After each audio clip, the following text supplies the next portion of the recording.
दोस्तों नमस्कार। दोस्तों आज चर्चा करते हैं बेलमेंट, जिसको हिंदी में उपनिधान कहते हैं, उसकी। अर्थात अगर कोई एक व्यक्ति किसी दूसरे व्यक्ति को, ऐसे व्यक्ति को जो कोई ऐसा तकनीकी कार्य जानता है या तकनीकी काम करने वाला है या किसी अन्य मद में कोई वस्तु देता है, वस्तु माने गुड्स माने सामान। जैसे आप किसी को अपनी साइकिल दे देते हैं, जैसे लोग गांव देहात में कहते हैं कि उन्होंने मांग लिया और मांग करके ले गए, या आप कोई ऐसा प्रोफेशन किए हुए, आप ऐसा कोई बिजनेस किए हुए हैं, जैसे पता चला कि आपकी टेंट हाउस की दुकान है, आपकी किराए भंडार की दुकान है जिसमें आप सामान किराए पर उठाते हैं, या आपने कोई ऐसा ट्रांजैक्शन किया हुआ है कि आपने पता चला कि साइकिल की दुकान में साइकिल किराए पर ली है, तो वो भी एक बिलमेंट का उदाहरण है और उसको कुछ समय बाद आपको देना है। माने दो लोगों के बीच कोई एक ऐसा कॉन्ट्रैक्ट हो, संविदा हो, जिसके अंतर्गत एक माल दूसरे को परिदत्त किया जाए, दिया जाए, और वो कुछ समय बाद रिटर्न होना हो। वो उसकी जो रिटर्निंग है वो कुछ फीस या शुल्क के साथ भी हो सकती है और निःशुल्क भी हो सकती है। उपनिधान दोनों प्रकार का होता है, निःशुल्क भी होता है और सशुल्क भी होता है। किराए पर भी दिया जा सकता है और उसको बिना किसी शुल्क के भी दिया जा सकता है। तो दोस्तों ऐसी स्थिति में अगर एक पार्टी, माने इस पूरे ट्रांजैक्शन को कहते हैं बेलमेंट माने उपनिधान। जो व्यक्ति उपनिधान कर रहा है माने डोनर है, जो दे रहा है, उसको कहते हैं उपनिधाता।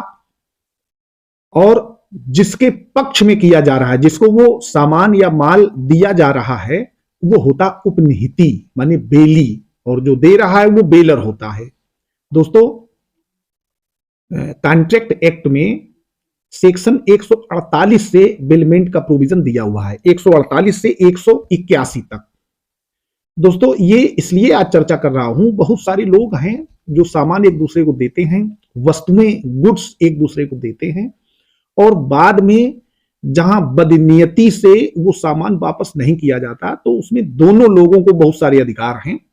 माने पहला, सबसे पहले जो बेली है, जिसके पक्ष में दिया जा रहा है, या कोई सामान, जैसे आप किसी सिलाई कारीगर के पास जाते हैं, कोई कपड़ा, क्योंकि कपड़ा आप उसको देते हैं, कपड़ा एक वस्तु है, माल है, गुड्स है, वो उसको कारीगर है, उसको बढ़िया बना करके आपकी फिटिंग के कपड़े तैयार करता है। तो उसमें उसको ये राइट है कि वो देख ले कोई डिफेक्ट तो नहीं है, नहीं तो पता चला बाद में कपड़ा फटा हुआ निकले, आप उसके ऊपर कोई क्लेम करें, मुकदमा लाएं।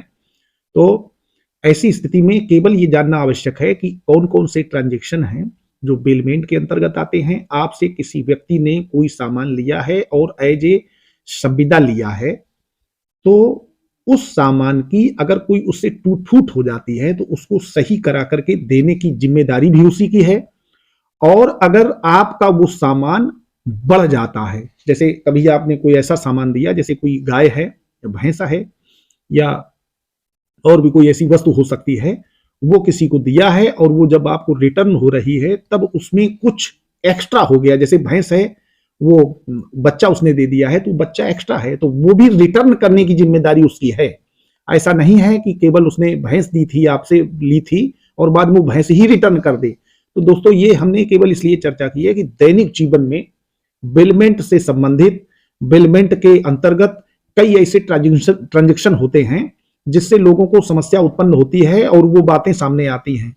तो अगर इस तरीके का कोई मामला है तो दोनों पक्षों के अधिकार हैं, आप उसको लीगल ट्रांजैक्शन के अंतर्गत लीगल तरीके से उसकी रिकवरी करा सकते हैं। उनके खिलाफ अगर कोई धोखाधड़ी कर रहा है, पता चला आपसे बेलमेंट के अंतर्गत सामान तो ले लिया लेकिन रिटर्न नहीं कर रहा है, रिटर्न करने माना कानी कर रहा है, तो आप ऐसी स्थिति में केस फाइल करा सकते हैं और उनसे लीगली तरीके से अपना वो सामान वापस ले सकते हैं। दोस्तों आज मुझे अच्छा आवश्यक लगा कि इस संबंध में चर्चा की जाए, इसलिए मैंने इसको वीडियो में उतार दिया। अगर आपको कोई क्वेरी है, कुछ पूछना है, तो आप इसी में कमेंट्स करके हमसे पूछ सकते हैं। धन्यवाद।